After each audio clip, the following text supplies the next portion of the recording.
রাসূল বলেছেন যে সমস্ত পিতামাতা সন্তানের তিনটি দায়িত্ব পালন করবে, আল্লাহ রাব্বুল আলামিন কোরআনের মধ্যে বলেছেন ওই সন্তানের কলিজার ভিতর, বুকের ভিতর পিতামাতার প্রতি ভালোবাসা আল্লাহ ঢুকাই দিয়ে ভরপুর করে দেবে। সুবহানাল্লাহ। সন্তান পিতামাতার মরণ পর্যন্ত পিতামাতার সেবা করে যাবে, পিতামাতার হিকমত করে যাবে, পিতামাতার জন্য অন্তরে যিনি ভালোবাসা ঢুকাই দিবেন তিনি কে? জোরে বলেন তিনি কে? সম্মানিত প্রিয় হাজরিন, একথা বোঝার জন্য আমি একটা উদাহরণ দিই। সন্তানের প্রতি পিতামাতার কিছু দায়িত্ব আছে। খলিফাতুল মুসলিমিন উমরের জামানায় একজন বৃদ্ধা মুরব্বী একটা যুবককে হাতে নিয়ে, তার সন্তান যুবককে হাতে নিয়ে খলিফাতুল মুসলিমিন উমরের দরবারে বিচার দেওয়ার জন্য, মামলা করার জন্য গেছে সন্তানের বিরুদ্ধে। বাবা খলিফাতুল মুসলিমিন উমর রাদিয়াল্লাহু তাআলা আনহুকে বললেন, ও খলিফাতুল মুসলিমিন উমর রাদিয়াল্লাহু তাআলা আনহু, আমি আপনার দরবারে এসেছি, আপনার কাছে এসেছি এই সন্তানের বিরুদ্ধে মামলা দেওয়ার জন্য, এই সন্তানের বিরুদ্ধে বিচার দেওয়ার জন্য। খলিফাতুল মুসলিমিন ওমর জিজ্ঞাসা করলেন, কি সমস্যা? মুরব্বী বৃদ্ধা লোক বললেন, ও খলিফাতুল মুসলিমিন ওমর, এই সন্তানকে কষ্টের পরে কষ্ট করে, পরিশ্রমের উপরে পরিশ্রম করে, দিন রাত পরিশ্রম করে লালন পালন করেছি। এই সন্তানের জন্য মানুষের দ্বারে দ্বারে কাজ করেছি। এই সন্তানকে মানুষ করতে গিয়ে নিজের রক্ত মাংস পানি করেছি। এত কষ্ট পরিশ্রম করে সন্তানকে বড় করেছি। সন্তান যখন বড় হয়েছে, আমি যখন বৃদ্ধ হয়েছি, আমার সন্তান পিতামাতার হক আদায় করে না, পিতামাতার দায়িত্ব পালন করে না। একথা বলার সাথে সাথে খলিফাতুল মুসলিমিন উমর রাদিয়াল্লাহু তাআলা আনহুর মেজাজ হয়ে গেছে গরম। উমর যুবকের কাছ থেকে জিজ্ঞাসা করলেন, যুবক, তোমার বিরুদ্ধে তোমার বাবা যে বিচার দিয়েছে কতটুকু সত্য? যুবক দাঁড়িয়ে বললেন, ও খলিফাতুল মুসলিমিন উমর, আমার বিরুদ্ধে আমার বাবা যে বিচার দিয়েছে 100% সত্য। আমার বিরুদ্ধে আমার বাবা যে বিচার দিয়েছে, যে মামলা করেছে 100% সত্য। খলিফাতুল মুসলিমিন উমর মেজাজ তার গরম। যুবক দাঁড়িয়ে বললেন, ও খলিফাতুল মুসলিমিন উমর, আপনার কাছে আমার একটা প্রশ্ন আছে। খলিফাতুল মুসলিমিন অবাক, তোমার আবার কিসের প্রশ্ন? যুবক দাঁড়িয়ে বললেন, ও খলিফাতুল মুসলিমিন উমর, পিতামাতার প্রতি সন্তানের যেমন দায়িত্ব আছে, সন্তানের প্রতি পিতামাতার কোনো দায়িত্ব আছে কিনা নাই? খলিফাতুল মুসলিমিন উমর বললেন, অবশ্যই আছে, অবশ্যই আছে। ও খলিফাতুল মুসলিমিন উমর, আপনি আমার বাবার কাছ থেকে জিজ্ঞাসা করেন আমার বাবা আমার হক আদায় করেছে কিনা। খলিফাতুল মুসলিমিন উমর রাদিয়াল্লাহু তাআলা আনহু বৃদ্ধ লোক মুরব্বীর কাছ থেকে জিজ্ঞাসা করলেন, ওর মুরব্বী, আপনি আপনার সন্তানের হক আদায় করেছেন কিনা? সন্তানের দায়িত্ব আপনি যথাযথভাবে পালন করেছেন কিনা? মুরব্বী বললেন, ওরা খলিফাতুল মুসলিমিন ওমর, সন্তানের প্রতি আবার কি হক, সন্তানের প্রতি আবার কি দায়িত্ব আমি তো জানি না। খলিফাতুল মুসলিমিন ওমর রাদিয়াল্লাহু তাআলা আনহু বললেন, قال رسول الله সকলে বলেন সাল্লাল্লাহু আলাইহি ওয়াসাল্লাম, হাক্কুল ওয়ালাদি আলাল ওয়ালিদি সালাসাতু আশিয়াইন আইয়ুহসিনা ইসমুহু ইযা ওয়ালাদা ওয়া ইউআল্লিমুহুল কিতাবা ইযা আকালা ওয়া ইউযাওয়িজুহু ইযা আদরাক রাওয়াহু তিরমিজি আও কামা ক্বালা আন-নাবিয়্যু আলাইহিস সালাতু ওয়াস সালাম। খলিফাতুল মুসলিমিন উমর বললেন, সন্তানের প্রতি পিতামাতার তিনটি দায়িত্ব। জোরে বলেন কয়টি? তিনটি দায়িত্ব। এক নাম্বার দায়িত্ব হলো, ছেলে হোক মেয়ে হোক, জন্মগ্রহণ করার পর 7 দিন অথবা 14 দিনের মধ্যে ওই সন্তানের ইসলামিক নাম রাখা পিতামাতার দায়িত্ব। কথা বোঝা যায়? ছেলে হোক মেয়ে হোক, জন্মগ্রহণ করার 7 দিন অথবা 14 দিনের মাথায় সন্তানের ইসলামিক নাম রাখা পিতামাতার দায়িত্ব। প্রশ্ন করতে পারেন, হুজুর নামের সাথে ইসলামের কি সম্পর্ক? নামের সাথে ইসলামের কি সম্পর্ক? নবী মুহাম্মদ রাসূলুল্লাহ সকলে বলেন সাল্লাল্লাহু আলাইহি ওয়াসাল্লাম বললেন, নামের বরকতে সন্তান দিনদার হয়।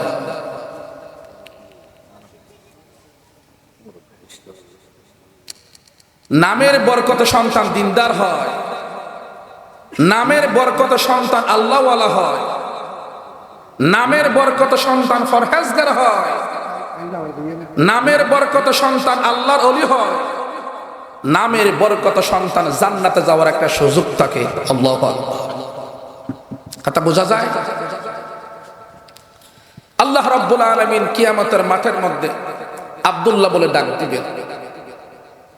আব্দুল্লাহ বলে ডাক দেওয়ার সাথে সাথে সারা পৃথিবীর সমস্ত আব্দুল্লাহ দাঁড়িয়ে যাবে। আল্লাহ জিজ্ঞাসা করবে, তোমরা কি জন্য দাঁড়িয়েছো? আল্লাহ, আপনি আব্দুল্লাহ বলে ডাক দিয়েছেন। আল্লাহ, আমার নাম তো আব্দুল্লাহ, এই জন্য আমি দাঁড়িয়েছি। আল্লাহ বলবে, এই আব্দুল্লাহকে ডাক দিয়েছি জান্নাত দেওয়ার জন্য। আল্লাহ, আমার নাম তো আব্দুল্লাহ, এই জন্য আমি দাঁড়িয়েছি। আল্লাহ বলবে, তোমার নামের সাথে যেহেতু মিলে গেছে, তার সাথে জান্নাতে চলে যাও। সুবহানাল্লাহ। নামের বরকত সন্তান আল্লাহওয়ালা হয়, নামের বরকত সন্তান দিনদার হয়, নামের বরকত সন্তান ফরহেজগার হয়, নামের বরকত সন্তান আল্লাহর ওলি হয়, নামের বরকত সন্তান জান্নাতে যাওয়ার সুযোগ থাকে। সুবহানাল্লাহ বিহামদিহি। আল্লাহ কিয়ামতের মাঠের মধ্যে বল্টু মিন্টু সিন্টু বলে ডাক দিবেন। সারা পৃথিবীর বল্টু মিন্টু সিন্টু সবাই দাঁড়িয়ে যাবে। আল্লাহ জিজ্ঞাসা করবে, তোমরা কি জন্য দাঁড়িয়েছো? আল্লাহ, আপনি যে বল্টু মিন্টু সিন্টু বলে ডাক দিয়েছেন, আল্লাহ আমার নামও তো বল্টু মিন্টু সিন্টু। আল্লাহ বলবে, বল্টু মিন্টু সিন্টুকে ডাক দিয়েছি জাহান্নাম দেওয়ার জন্য। যেহেতু তোমার নামের সাথে মিলে গেছে, তুমি জাহান্নামে চলে যাও। কথা বোঝা যায়? সন্তানের প্রতি পিতামাতার কয়টি দায়িত্ব? আরো জোরে কয়টি? 1 নাম্বার, ছেলে হোক মেয়ে হোক 7 দিন অথবা 14 দিনে ইসলামিক নাম রাখা পিতামাতার দায়িত্ব। সুবহানাল্লাহ বলবেন না? 2 নাম্বার দায়িত্ব, ছেলে মেয়ে যখন একটু একটু যখন বড় হয়, সন্তানের বয়স 1 বছর 1.5 বছর 2 বছর 2.5 বছর যখন হয়, ওই সন্তান আব্বু আম্মু বলে ডাক দেয়। ঠিক না বেটি? ছোট্ট বয়সে সন্তান যখন আব্বু আম্মু বলে যখন ডাক দেয়, পিতা মাতার কলিজা ঠান্ডা হয়ে যায়। ঠিক না বেটি? মাঝে মধ্যে চাচা থাকলে কে বলে, কি বলে? মাঝে মধ্যে চাচা বলে, তোমাকে একটা সিপ দেব, তোমাকে একটা বিস্কিট দেব, আমাকে একবার আব্বু ডাকো। আব্বু ডাকলে কত মজা লাগে, খুশি লাগে। ঠিক না বেটি? সন্তান যখন একটু একটু যখন বড় হয়, ওই সন্তান আব্বু আম্মু ডাকলে পিতামাতা যেমন খুশি হয়, রাসূল আকরাম সাল্লাল্লাহু আলাইহি ওয়াসাল্লামকে আল্লাহ বলেন, ও নবী আপনি জানিয়ে দেন, ও ছোট্ট বয়সে সন্তান যদি একটিবার যদি আল্লাহ বলে ডাক দেয়, আমি আল্লাহর আরশ আজিমের মধ্যে খুশি হয়ে যাই। আল্লাহু আকবার। নবী মুহাম্মদুর রাসূলুল্লাহ সাল্লাল্লাহু আলাইহি ওয়াসাল্লাম হাদিসের মধ্যে বললেন, পিতামাতার প্রতি সন্তানের প্রতি পিতামাতার 3টি দায়িত্ব। 2 নাম্বার দায়িত্ব হলো, সন্তান যখন একটু একটু যখন বড় হবে, ওই সন্তানকে কোরআন হাদিসের আলোকে শিক্ষা দেওয়া পিতামাতার দায়িত্ব। কথা বোঝা যায়? সন্তানকে যদি কোনো কিছু শিক্ষা দিতে চান, ছোট্ট বয়সে দিতে হবে। কোন বয়সে? ছোট্ট বয়সে। সন্তানের বয়স যখন ছোট্ট থাকে, তার জিহান, তার স্মৃতি, তার মেধা খাদা মাটির মতো নরম থাকে, মতের কাফনের মতো সাদা থাকে। যেটাই শিক্ষা দিবেন, যেভাবে শিক্ষা দিবেন, ওইভাবে শিখবে। ঠিক না বেঠিক? বলে ছোট্ট ছোট্ট বাচ্চা আছে না, বলো যে অমুককে সালাম দাও, সালাম দে। বলো যে অমুককে গালি দাও, গালি দে। ছোট্ট বাচ্চা আছে কিনা? না। রাসূল আকরাম সাল্লাল্লাহু আলাইহি ওয়াসাল্লাম বললেন, আল ইলমু ফিস সিগরি কান্নাকশি ফিল হাজার, রাওয়াহু তিরমিজি আও কামা ক্বালা নবী আলাইহিস সালাতু ওয়াস সালাম। রাসূল বললেন, কোন মানুষ লোহার কলম দিয়ে যদি ফিতলের কোনো জায়গায় খোদাই করে কোনো কিছু লেখে, ওই লেখা মরণ পর্যন্ত থাকবে কিনা বলেন? আমি একটু সহজ ভাষায় বলি, এখানে পার্শ্ববর্তী এলাকায় ব্রিক ফিল আছে না, ইটের ব্রিক ফিল, ইটের ব্রিক ফিলের ইটের কুশার ভিতরে একটা লেখা থাকে 7BM RBM NBM SBM লেখা থাকে না? আচ্ছা বলুন তো, এই লেখাটা মরণ পর্যন্ত থাকবে কিনা বলে? থাকবে না। কোনো মানুষ যদি হাত দিয়ে মুছতে চায়, মুছা কি সম্ভব? না। রাসূল বলেছেন আল ইলমু ফিস সিগরি কান্নাকশি ফিল হাজার, হাজারুন মানে পাথর, হাজারুন মানে কি? পাথর। কোনো মানুষ পাথরের মধ্যে খোদাই করে কোনো কিছু লেখলে ওই লেখা যেমন মরণ পর্যন্ত থাকে, ছোট্ট বয়সে সন্তানকে পিতামাতা যে শিক্ষা দিবে ওই শিক্ষা সন্তানের মরণ পর্যন্ত থাকে। আল্লাহু আকবার। সন্তানের বয়স যখন নরম থাকে, তার মনটা কাদা মাটির মতো। কিসের মতো? কাদা মাটি চিনেন? গ্রামের ভাষা কি বলে? ফুট। গ্রামের ভাষা কি বলে? মাটি। আল্লাহর ভাষা মাটি 2 প্রকার, বৈজ্ঞানিকের ভাষায় মাটি 4 প্রকার। এঁটেল মাটি, দোআঁশ মাটি, ফলি মাটি, বেলি মাটি। বৈজ্ঞানিকের ভাষায় মাটি 4 প্রকার, আল্লাহর ভাষায় মাটি 2 প্রকার, কাদা মাটি আর বালি মাটি। ঠিক কিনা বলে? মাটি যখন নরম থাকে, ওই নরম মাটি দিয়ে যেটা বানাতে মন চায় ওইটা বানানো সম্ভব, ঠিক না? আমরা ছোট্ট বয়সে ছোট কালে কাদা মাটি দিয়ে পুতুল বানিয়েছি, হান্ডি বানিয়েছি, ঘোড়া বানিয়েছি, বিভিন্ন রকমের খেলনা জিনিস বানাইছি, ঠিক না? মাটি যখন নরম থাকে, ওই মাটি দিয়ে যেটা বানাতে মন চায় ওটা বানানো সম্ভব, যেই রকম বানাতে মন চায় ওই রকম বানানো সম্ভব, ঠিক কিনা বলে? মাটি যদি শক্ত হয়ে যায়, ওই শক্ত মাটি দিয়ে কোনো কিছু বানা সম্ভব?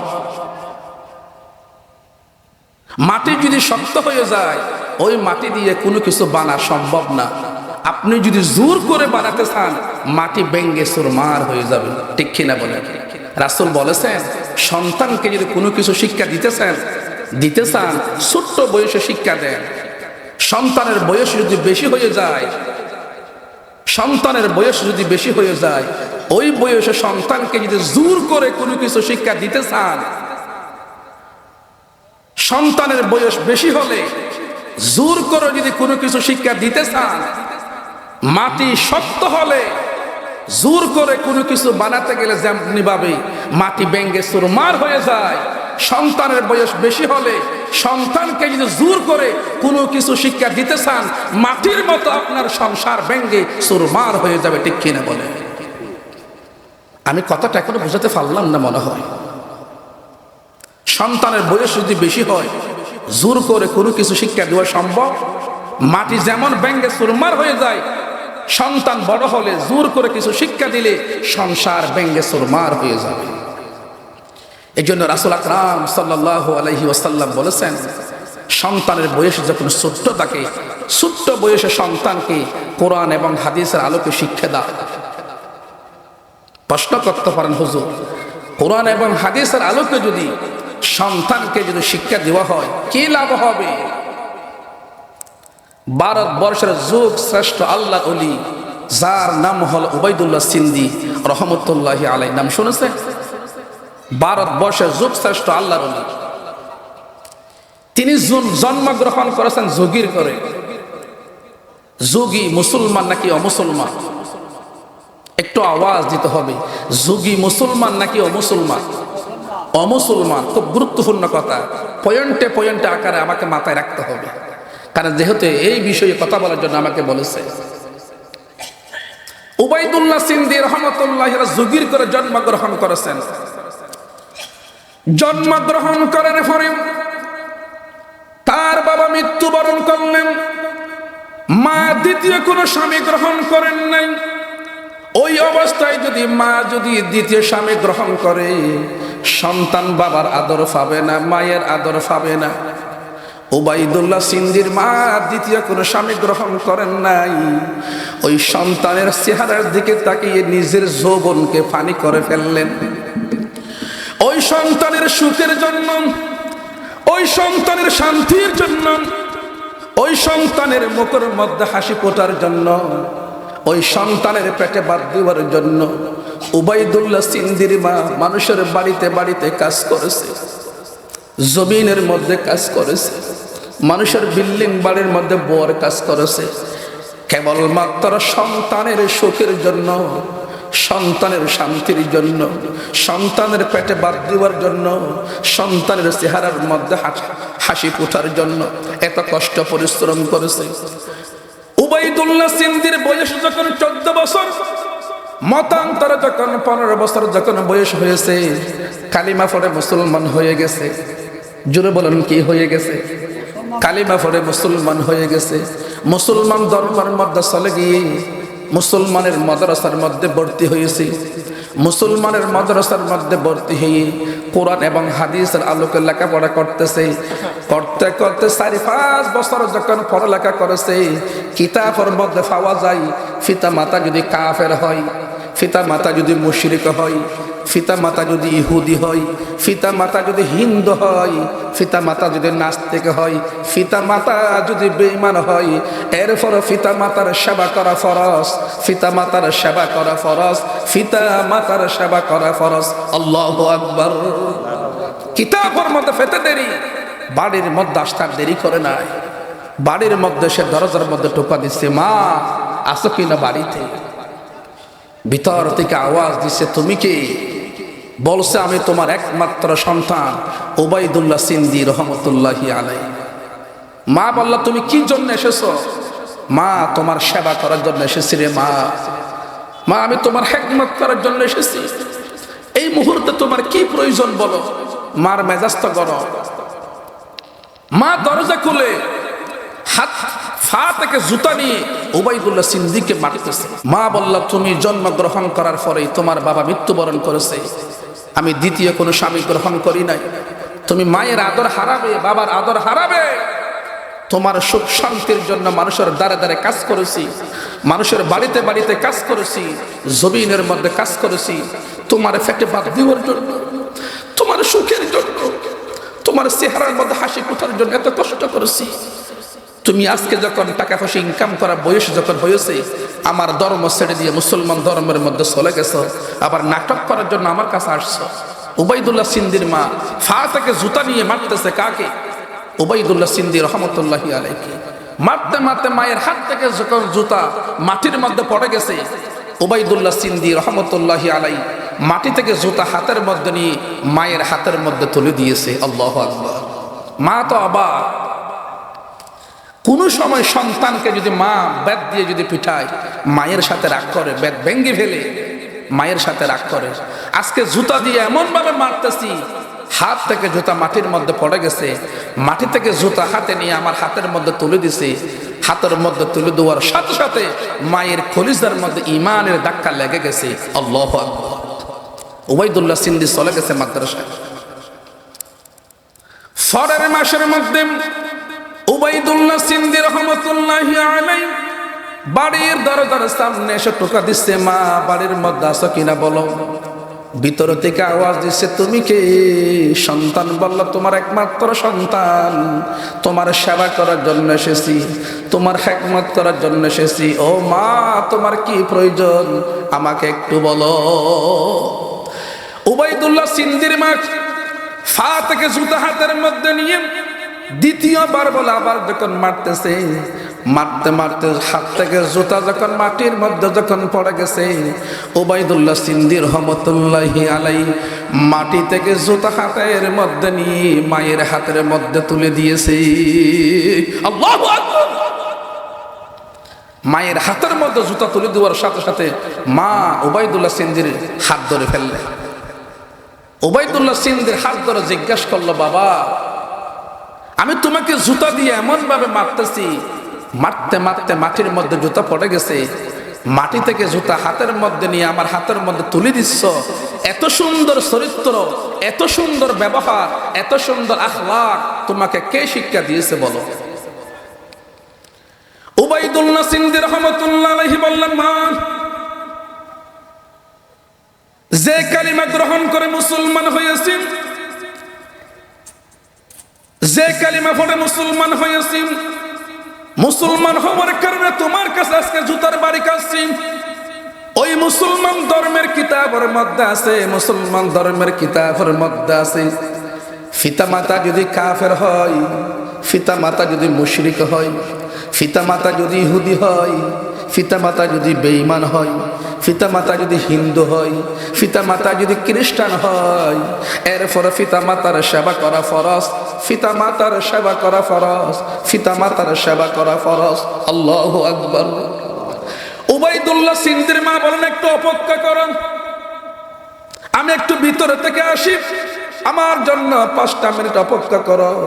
উবাইদুল্লাহ সিন্ধির মা ভিতরে চলে গেলেন, গোসল করলেন, নতুন কাপড় পরিধান করলেন।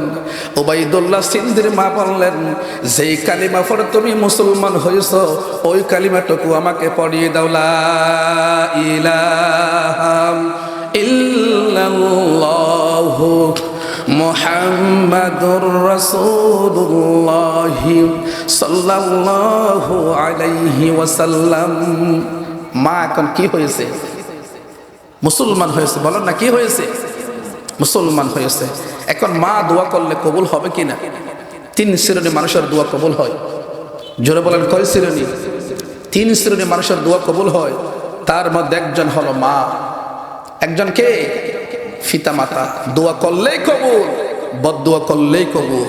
সুবহানাল্লাহ বলবেন না? 3টা জিনিসের দিকে তাকালে সওয়াব। কয়টা জিনিস? 1 নাম্বার, কোরআনের দিকে তাকালে সওয়াব, কোরআনের পক্ষে কথা বললে সওয়াব, কোরআন শুনলে সওয়াব, কোরআনের জন্য জীবন দিলে সওয়াব। নাম্বার 2, আল্লাহর খানায় কাবার গিলাফ, আল্লাহর খানায় কাবার গিলাফের দিকে তাকালে সওয়াব। 3 নাম্বার, এমন একজন মানুষ যে মানুষটার চেহারার দিকে তাকালে হজের সওয়াব। সে মানুষটার নাম কি? কথা বলেন না, সে মানুষটার নাম কি? পিতা মাতা। কোন মানুষ বুকে হাত দিয়ে বলতে পারবে যে আমি 4 লক্ষ 5 লক্ষ টাকা খরচ করে হজ করেছি, আমার হজ কবুল হয়েছে? কোন বাপের বেটা বলতে পারবে? কিন্তু আপনি বলতে পারবেন, আমি বলতে পারব। রাসূল আকরাম সাল্লাল্লাহু আলাইহি ওয়াসাল্লাম বলেছেন, কোন সন্তান যদি পিতা মাতার চেহারার দিকে রহমতের নজরে, মায়ের নজরে যদি একবার তাকায়, রাসূল বললেন হজ্জ মাবরুর সওয়াব, হজ্জ মাবরুর সওয়াব আমলনামার মধ্যে লিখে দেওয়া হয়। সুবহানাল্লাহ। সাহাবী দাঁড়িয়ে জিজ্ঞাসা করলেন, ইয়া রাসূলুল্লাহ, আমার আব্বা আম্মা তো দুনিয়ার মধ্যে বাঁচিয়ে আছে, আমি যদি একদিনে যদি 100 বার আমার পিতা মাতার চেহারার দিকে যদি তাকাই কি হবে? আমার নবী বললেন, তুমি যদি 100 বার যদি তোমার পিতা মাতার চেহারার দিকে যদি তাকাও, 100টা হজের সওয়াব আল্লাহ তোমার আমলনামায় দিয়ে দিবে। আল্লাহু আকবার। সম্মানিত প্রিয় হাজিরিন, পিতা মাতা হলো আপনার জান্নাত, পিতা মাতা হলো আপনার জাহান্নাম। قال রাসূলুল্লাহ সাল্লাল্লাহু আলাইহি ওয়াসাল্লাম, রিদার রাব্বি ফি রিদাল ওয়ালিদি ওয়া সাহাতুর রাব্বি ফি সাহাতুল ওয়ালিদি, রাওয়াহু তিরমিজি আও কামা ক্বালা an-নাবী আলাইহি সাল্লাতু ওয়াসসালাম। যার উপর পিতা মাতা রাজি তার উপর আল্লাহ রাজি, যার উপর পিতা মাতা রাজি তার উপর নবী রাজি, যার উপর পিতা মাতা রাজি তার কপালে জান্নাত, যার উপর পিতা মাতা নারাজ, যার উপর পিতা মাতা নারাজ তার উপর আল্লাহ নারাজ, যার উপর পিতা মাতা নারাজ তার উপর আমার নবী নারাজ, যার উপর পিতা মাতা নারাজ তার কপালে জাহান্নাম ছাড়া কিচ্ছু নাই। ঠিক কিনা বলে? আমরা শীতের দিনে আরামের ঘুম হারাম করে, আরামের বিছানা হারাম করে, ঠান্ডার মধ্যে ওযু করে নামাজ পড়ে কিসের আশায়? জান্নাতের আশায়। বলেন না, কিসের আশায়? জান্নাতের আশায়। মসজিদ মাদ্রাসার মধ্যে এত কষ্টের টাকাগুলো দান করি কিসের আশায়? জান্নাতের আশায়। 4 লক্ষ 5 লক্ষ টাকা খরচ করে হজ করে কিসের আশায়? জান্নাতের আশায়। মাহে রমজান মাসের মধ্যে মানুষ কষ্ট করে রোজা রাখে কিসের আশায়? জান্নাতের আশায়। কুরবানির মৌসুমে মানুষ কুরবানি দিয়ে কিসের আশায়? জান্নাতের আশায়। রাসূল বলেছেন, আল জান্নাতু তাহতা আকদামিল উম্মাহা, সেই জান্নাত তোমার মায়ের পায়ের নিচে। আল্লাহু আকবার। সেই জান্নাত তোমার মায়ের পায়ের নিচে। হজ করতে করতে জীবন যদি চলে যায়, নামাজ পড়তে পড়তে যদি কপালের মধ্যে জট বেঁধে যায়, দান সৎকা করতে করতে মক্কা মদিনার মতো হাজার হাজার মসজিদ মাদ্রাসা যদি বানিয়ে দেন, আল্লাহর কসম আপনি জান্নাতে যাবেন, কোনো গ্যারান্টি না। কারণ হৃদর রব্বি ফি হৃদর ওয়ালিদি ওয়াসাহাতুর রব্বি ফি সাহাতুল ওয়ালিদি। যার উপর পিতা মাতা রাজি তার উপর কে রাজি? যার উপর পিতা মাতা নারাজ তার উপর আল্লাহ নারাজ। আপনি যতই হজ করেন কবুল হবে না, যতই যাকাত দেন কবুল হবে না, যতই নামাজ পড়েন কবুল হবে না, যতই কুরবানি দেন কবুল হবে না, যতই মসজিদ মাদ্রাসা দান সদকা করেন কবুল হবে না। রাসূলের সাহাবী নাম শুনেছেন আলকামা রাদিয়াল্লাহু তাআলা। রাসূলকে দেখেছেন, সাহাবীদের নাম শোনার সাথে সাথে রাদিয়াল্লাহু তাআলা কেন বলতে হয়? তাদের উপর আল্লাহ রাজি, তার উপর নবী রাজি, ঠিক কিনা বলে? রাসূলকে দেখেছেন জীবনের গুনাহ মাফ। এই আলকামা রাদিয়াল্লাহু তাআলা মৃত্যুর বিছানায় মুখের জবান দিয়ে কালিমা বাহির হচ্ছে না, অথচ রাসূলের সাহাবী রাসূলের হাতের সাথে হাত মিলিয়ে কালিমা পড়ে মুসলমান হয়েছে, রাসূলের পিছনে নামাজ পড়েছে। রাসূলের সাহাবী মওতের বিছানায় মুখের জবান দিয়ে কালিমা বাহির হচ্ছে না, কেবলমাত্র তার উপর মা নারাজ হওয়ার কারণে। কথা বোঝা যায়? কথা বোঝা যায়? সম্মানিত প্রিয় হাজির, যে কথা বলতেছিলাম, সন্তানের প্রতি পিতামাতার কয়টি দায়িত্ব? 1 নাম্বার, ছেলে হোক মেয়ে হোক জন্মগ্রহণ করার পরে 7 দিন অথবা 14 দিনে ইসলামিক নাম রাখা পিতামাতার দায়িত্ব। নাম্বার 2, ছেলে মেয়ে যখন একটু একটু যখন বড় হয় ওই সন্তানকে ইসলামে শিক্ষায় শিক্ষিত কোরআন এবং হাদিসের আলোকে গড়ে তোলার দায়িত্ব, শিক্ষা দেওয়ার দায়িত্ব পিতামাতা। আজকে উবাইদুল্লাহ সিন্ধি মা কি জিনিস, মার সম্মান কি, মার মর্যাদা কি, কেবলমাত্র জানার মাধ্যম হলো কোরআন হাদিস। এই উবাইদুল্লাহ সিন্ধি যদি কোরআন হাদিস না পড়তো, মা কি জিনিস বুঝার কোনো কায়দা ছিল না, ঠিক কিনা বলে? আজকে কোরআন হাদিস পড়ার কারণে মা কাকে বলে, মার সম্মান কি, বাবার সম্মান কি, মুরব্বীদের সম্মান কি, বড়জনকে কিভাবে সম্মান করতে হয়, ছোটদেরকে কিভাবে স্নেহ করতে হয়, সব কিছু কোরআনের মধ্যে যিনি শিক্ষা দিয়েছেন তিনি কে? তিনি কে? সম্মানিত প্রিয় হাজিরিন, আজানের সময় হয়েছে মনে হয়।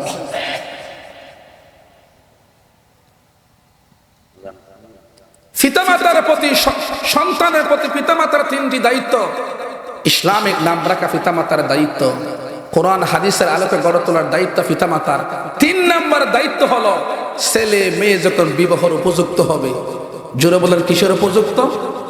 বিবাহের উপযুক্ত যখন হবে, যৌতুকবিহীন, যৌতুক ছাড়া সন্তান ছেলে মেয়েকে বিবাহের ব্যবস্থা করা পিতামাতার দায়িত্ব।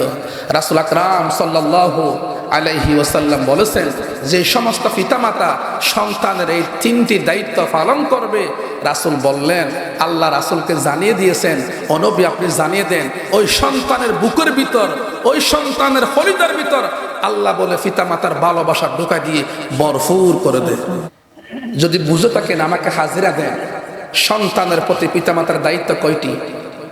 নাম্বার 1, ছেলে হোক মেয়ে হোক জন্মগ্রহণ করার 7 দিন 14 দিনে ইসলামিক নাম রাখা পিতামাতার দায়িত্ব। সন্তান যখন একটু একটু বড় হবে, সন্তানকে কোরআন হাদিসের আলোকে শিক্ষা দেওয়ার দায়িত্ব পিতামাতার। সন্তান যখন বিবাহের উপযুক্ত হবে, সন্তান সন্ততিকে, ছেলে এবং মেয়েকে যৌতুকবিহীন বিবাহের ব্যবস্থা করা পিতামাতার দায়িত্ব। সুবহানাল্লাহ বিহামদিহি। রাসূল বলেছেন, যে সমস্ত পিতামাতা সন্তানের 3টি দায়িত্ব পালন করবে, আল্লাহ রাব্বুল আলামিন কোরআনের মধ্যে বলেছেন, ওই সন্তানের কলিজার ভিতর, বুকের ভিতর পিতামাতার প্রতি ভালোবাসা আল্লাহ ঢুকাই দিয়ে ভরপুর করে দেবে। সুবহানাল্লাহ। সন্তান পিতামাতার মরণ পর্যন্ত পিতামাতার সেবা করে যাবে, পিতামাতার হিকমত করে যাবে। পিতামাতার জন্য অন্তরে যিনি ভালোবাসা ঢুকাই দিবেন তিনি কে? জোরে বলেন তিনি কে? সম্মানিত প্রিয় হাজিরিন, একথা বোঝার জন্য আমি একটা উদাহরণ দিই। এই অঞ্চলে সবচেয়ে কোন খেতি বেশি হয়? মরিচ খেতি। মরিচ খেতি বেশি হয় না? আচ্ছা বলেন তো, আপনি মরিচ খেতি রোপণ করলেন, আজকে রোপণ করেছেন, আগামীকালকে আপনাকে মরিচ দিবে? যুবক ভাইয়ের একটা কথা বলেন, মরিচ দিবে? আপনি যদি মরিচ গাছ থেকে যদি মরিচের আশা করেন, সার দিতে হবে, বীজ দিতে হবে, পানি দিতে হবে, আগাছা পরিষ্কার করতে হবে, দেখাশোনা করতে হবে, এক কথায় মরিচ গাছের দায়িত্ব পালন করতে হবে। এরপর মরিচ গাছ আপনাকে ফল দিবে, কলিজা ঠান্ডা হয়ে যাবে, ঠিক কিনা বলে? আপনি একটা মরিচ গাছ রোপণ করলেন, আপনি সার দিলেন না, বীজ দিলেন না, পানি দিলেন না, আগাছা পরিষ্কার করলেন না, দেখাশোনা করলেন না। আচ্ছা বলুন তো, ওই মরিচ গাছের মধ্যে লতা, বিভিন্ন লতা এসে নষ্ট করে ফেলবে, ঠিক কিনা বলেন? ওই মরিচ গাছ থেকে মরিচের আশা করা সম্ভব? গাছ থেকে যদি ফলের আশা করেন, সঠিক সময়ে গাছের পরিচর্যা দিতে হবে, সঠিক সময়ে গাছের দায়িত্ব পালন করতে হবে, সঠিক সময়ে, যেই সময়ে বিষ লাগে, যেই সময়ে সার লাগে, যেই সময়ে পানি লাগে, মোটামুটি এক কথায় যেই সময়ে যেটা লাগে ওইটা দিতে হবে। এরপর মরিচ গাছ আপনাকে এমন ভাবে ফল দিবে, কলিজা ঠান্ডা হয়ে যাবে, ঠিক কিনা বলে? আল্লাহ নবীকে জানাচ্ছেন, ও নবী আপনি জানিয়ে দেন যে সমস্ত পিতামাতা সঠিক সময়ে সন্তানের দায়িত্ব পালন করেছে, কোন সময়ে সন্তানকে কি দিতে হয়, কোন সময়ে কিভাবে কি দিতে হয়, সঠিক সময়ে যদি পিতামাতা যদি সন্তানের হক আদায় করে, সন্তান পিতামাতা যখন বৃদ্ধ হয়ে যাবে এমন ফল দিবে, এমন আচরণ দিবে, এমন ব্যবহার দিবে, পিতামাতার কলিজা ঠান্ডা হয়ে যাবে। সুবহানাল্লাহ বিহামদিহি। কথা বোঝা যায়? এক কথায় গাছ থেকে যদি ফলের আশা করেন, গাছের দায়িত্ব নিতে হবে, গাছের দায়িত্ব পালন করতে হবে। বৃদ্ধ বয়সে যদি সন্তানের কাছ থেকে সুখের আশা করতে চান, মৃত্যুর পর যদি সন্তানের কাছ থেকে যদি দোয়া নিতে চান, এক কথায় সন্তানের দায়িত্ব পালন করতে হবে, সন্তানের হক আদায় করতে হবে। আর না হয় সন্তানের কাছ থেকে সুখের আশা করা, সন্তানের কাছ থেকে ভালোবাসার আশা করা অসম্ভব, ঠিক না বেটি? বিবাহ না করে সন্তানের আশা করা যেমন বেকুফ, মুসলমান না হয়ে জান্নাতের আশা করা যেমন বেকুফি, সন্তানের দায়িত্ব পালন না করে সন্তানের কাছ থেকে সুখের শান্তির আশা করা তেমন বেকুফের, ঠিক কিনা বলে? আল্লাহ পাক রব্বুল আলামিন আমাকে আপনাকে সকলকে প্রতিটি পরিবারের সন্তানের যথাযথভাবে হক দায়িত্ব পালন করার তৌফিক দান করুক। সকলে বলে আমিন, আর জোরে বলে আমিন।